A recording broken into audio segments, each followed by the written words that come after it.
Here's a very rare car. This is 69 YENKO 427 69 Nova, Chevy Nova. I never saw this car here. I never saw this Camaro SS here before.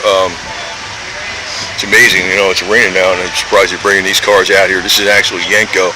You know, in other words, YENKO is the dealer that put these engines in it after they came from the factory. It didn't come from the factory like this. This was not a 427 factory option. But it was, or I don't know, maybe it's you know, maybe it's a tribute. I mean, I really don't know if it's a YENKO, maybe, but maybe it's an exact, you know, exactly the same thing as a YENKO. YENKO Deuce.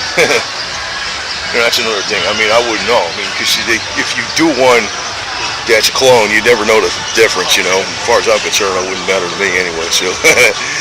But I wonder where they get them badges from, man. Probably, that badge probably cost a pretty penny right there itself, you know what I mean? So, you know, many people will be ordering YENKO badges. YENKO Deuce. Yeah, that's a 427. You know, they had various 427s from like 390 horse, 425 horse. They had a 435 horse. I think it was more like, that was the L88 Corvette 427. It was really more like closer to 500 horse. You're way underrated. Pretty much they underrated everything out back in that day. This is a nice color. I always like this copper bronze color. You know.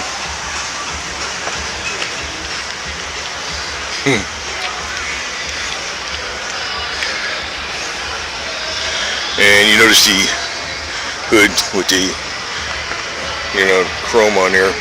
It's for show, but it looks good, you know. Looks good. A lot of people used to build up Novas back in the day because they weren't that much money. So they were very, like, in other words, a lot of cars came with, you know, 327 2 barrels or something like that, or 307s, and a lot of people would grab those cars because they were dirt cheap. And you know, you can get a Nova that's really beefed up, but a lot of people used to hop up the Novas because they were very, very plentiful, far more so than the Camaros. So I used to see a lot of, and, you know, typically back in the day, you'd see the Nova jacked up in the air back 6 inches and shit like that with the police shackles and stuff, you know, people doing burnouts and stuff.